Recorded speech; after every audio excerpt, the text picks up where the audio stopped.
Hi everyone. Have a look at this first. So I guess the question I want to ask right off the bat is what happened to Shanna? That's what I'm going to ask. Tell me something about what happened to Shanna. I guess I won't be needing that one.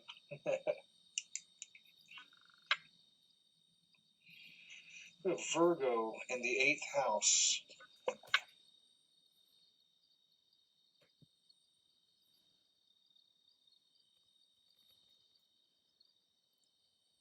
At 4:30, Virgo rules the 8th house.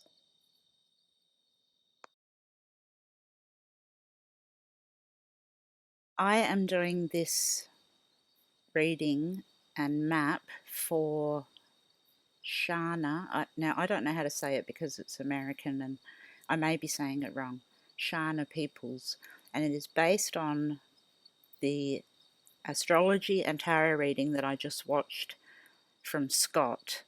Now, Scott did a really amazing job on it, and I felt extremely compelled immediately to do the mapping and have a look at the charts as well, and wanted to either confirm or not confirm the directions in the mapping. But as normal, amazingly, it all matches up. So let's have a look-see. So this is 3 o'clock.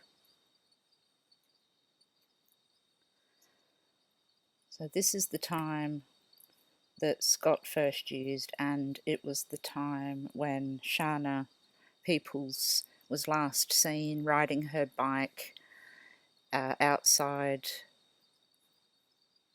a house, and I'll show you the map shortly.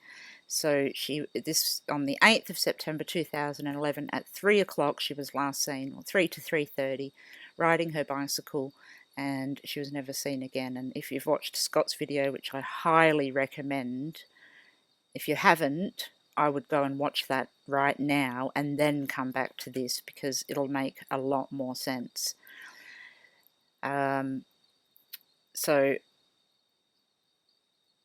So this is the chart that Scott first pulled up. We have 6 degrees Capricorn on the ascendant, which is Shanna, and 6 degrees Cancer on the DC, which is, and Leo, as Scott said, which represents the perpetrator.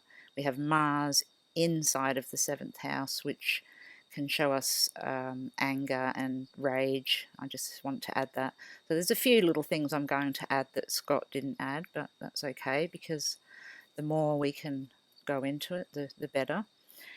So mapping wise, Scott is exactly right in using the basic directions. What I can do though is just take it a little further, and how I do this is I utilize, as I've shown you many times before if you're a subscriber. If you're not, please subscribe. We utilize the axes, the ascendant, or the AC, the DC, the MC, and the IC. So the AC is the victim, the IC, the 4th house cusp, is the end of the matter, the DC is the suspect, and the MC is what we're seeing in the public eye, basically. That's just the basic 4 representations of those angles. So in the mapping, I am going to use 0.6 miles to start with. Actually, I'm telling a fib. I'm going to use 0.23 miles to start with, then 0.6, then 2.3 miles, and 25, so very, very accurately, and then 6. And I'm very confident in using these numbers because they kept on popping up in Scott's reading as well.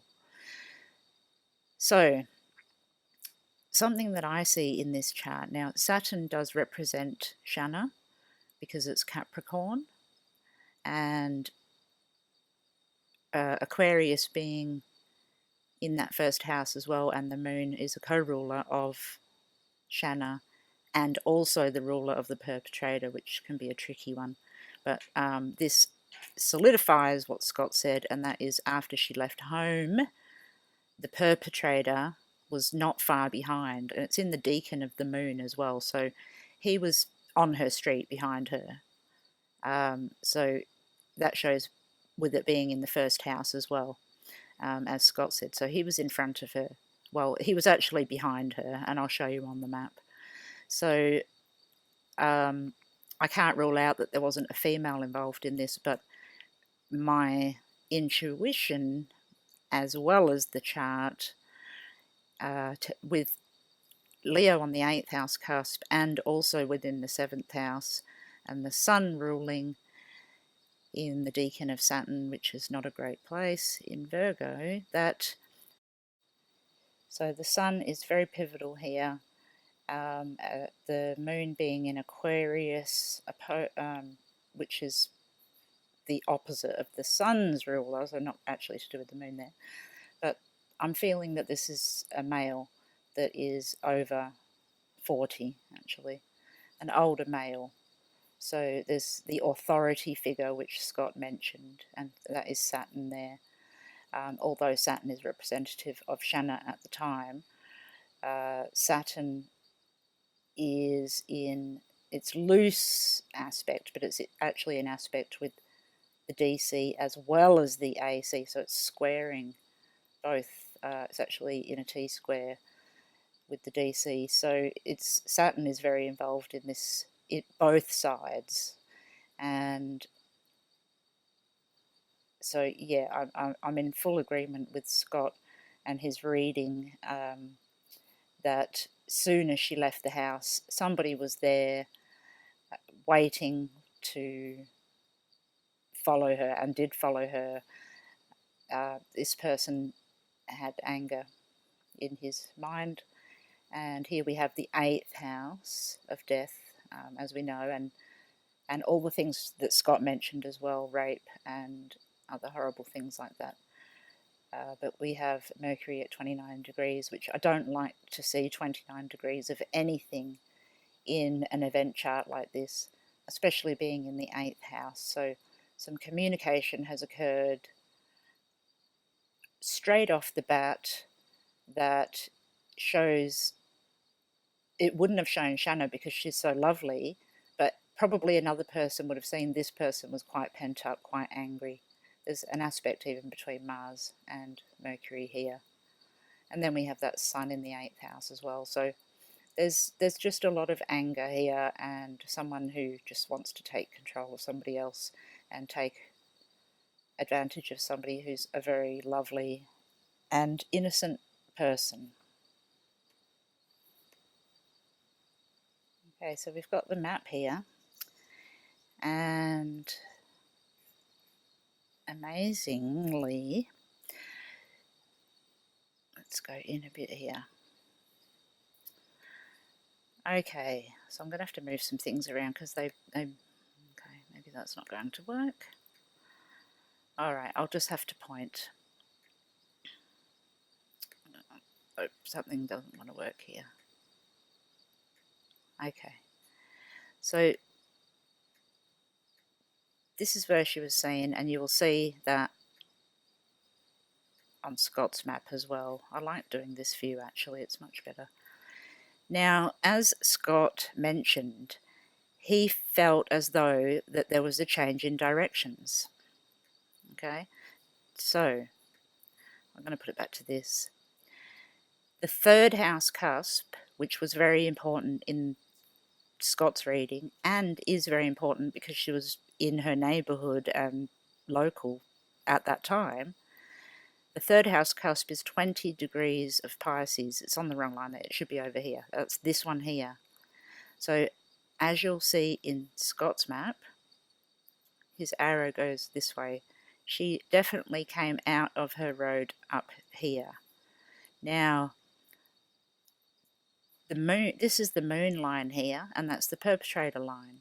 So it hasn't come from directly east, but we can be very, very specific with a map like this. So he has come from this direction. Now let's go a bit closer. Get it back to this. So it's like he's come, to me it feels as though he's come from West Purvis Ave, maybe North Iris Street down there, West Purvis Ave. Let's go out a bit further. He's come from West Magnolia Ave, the main avenue. I do believe that that's where he's come from and come into it this way or around here. So Scott was very, very accurate in his determining the directions there. So she has walked this way. He has come from this way. Now, when we move the chart to 4:30, I'm going to show you something.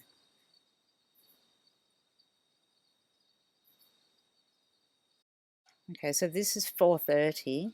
I'll just show you there at the top there. And the green on the outside are actually today's transits. Christmas Day. Merry Christmas, everybody. Okay. Now, at 4:30, it's very interesting because you'll note here 29-degree ascendant, 29-degree descendant, 29-degree Neptune, 29-degree Mercury. Everything is very pivotal and very, there's a lot of pent up, whatever's going on is at the boiling point at 4:30. Now, I don't want to disagree with Scott because I don't know, obviously. We're all just doing this as we know how. But I actually believe by 4:30, Shanna was already in trouble. I don't know if she was kept alive for a very long time.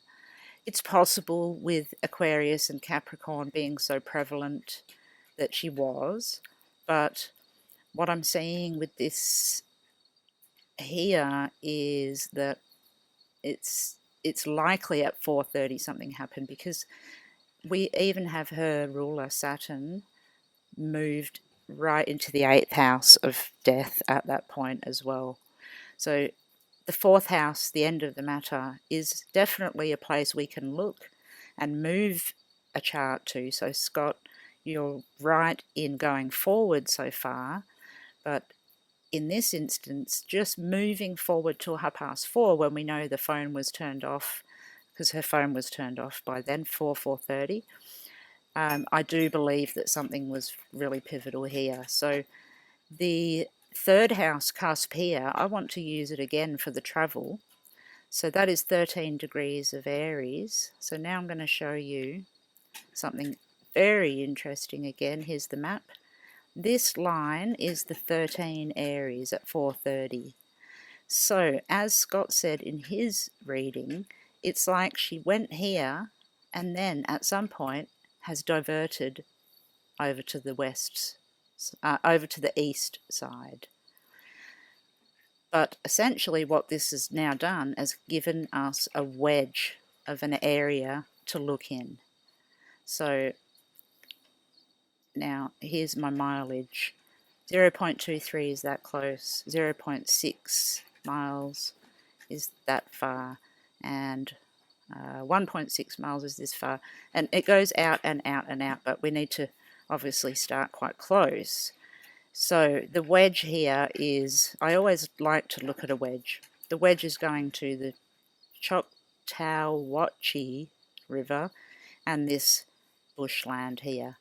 Now, the fact that the diversion line is here, I really believe that this area here is very important, this bushland. And I did notice that you could, I don't really know how, but I'm sure there'd be a road. This looks like a road to me. I don't know if that's just a part of the airport and whether you would need to enter the airport to get there. But this road here, I would be definitely having a look around. Now, obviously, it's a long time ago, so poor Shanna, I do believe she's deceased as well, and I think that it's just bones that we'll be looking for. And now I don't know what sort of animals are around. Animals do scatter bones. but I just have to reiterate that I do think that this area is really important to start off with. So yeah, that's how much the map matched up with Scott's reading and just his basic northeast west, which is just astrocartography, which is a brilliant way to get a general idea. And then this way is just very specific and doesn't always match up with the general directions either. So it's very interesting to me that it has. So when I zoom out here, there was something I saw, and I get there. The line. So something that occurred to me just quite basically is that these lines, so the main line that Shanna would have been on and the perpetrator line go along this route 52 and 27. So I really actually think that it's following them. And this is just slightly away from it, but it's following it. So these roads here are important too. So let's just quickly go now. Remember, we always start close. You have to start close because, you know, I know that often a lot of people are found many, many miles away, but a lot of people that do bad things have to dispose of bodies very quickly because they panic. And I have to agree with Scott because he said that this person's panicking, and I can see that as well, and has done for a long time. I think he's panicking especially more now. Okay, so get back in here. So that line is not so visible, that Route 27, when you get down here. But I just think it's important. I'm not sure why. Okay, so if I don't know where her parents lived or where she was going. If she was on her way to this, okay, that stood out, the convenience store or this grocery store, then she has been intercepted, exactly as Scott said. She's been intercepted and diverted, but I think she's over here. I think it's important to look here. The furthest I've gone out with this at the moment, okay, it's that one. See how far this is. That's 3.7 miles. Sorry, don't know what I was thinking then. 3.7 miles, which, where did we get that from? Where did I get 3.7 miles from? Oh, the position of Uranus, and this is the 430 chart and something in the other chart as well. So that's sort of the furthest I've gone out there, but we're still at 27, Route 27 or whatever it's called.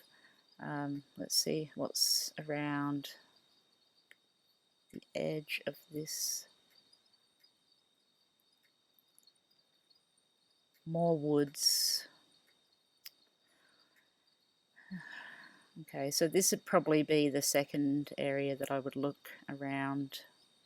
Green Branch Road, off Route 27. Around here, this bushland.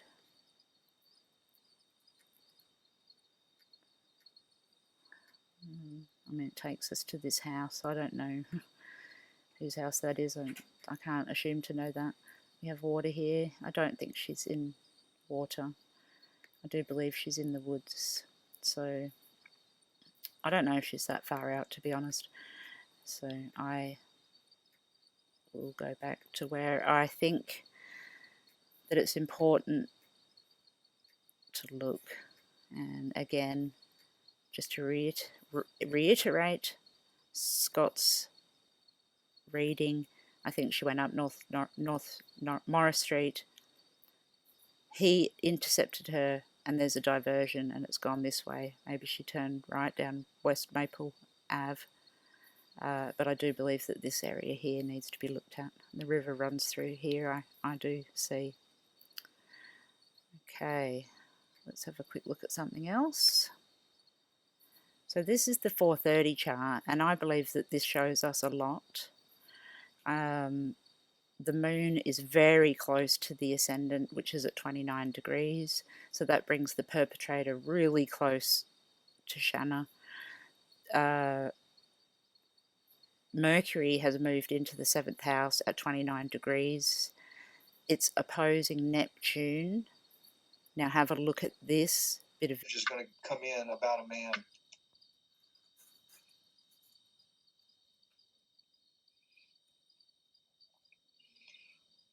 This man is confused and nervous. This is the perpetrator, I do believe. He's confused. He's very nervous right now. There may be some messages coming from this man to somebody, and he's trying to be deceptive. He's the messages may seem positive, but they're deceptive. He's trying to lie about something. Now that is very, very interesting, because again at 4:30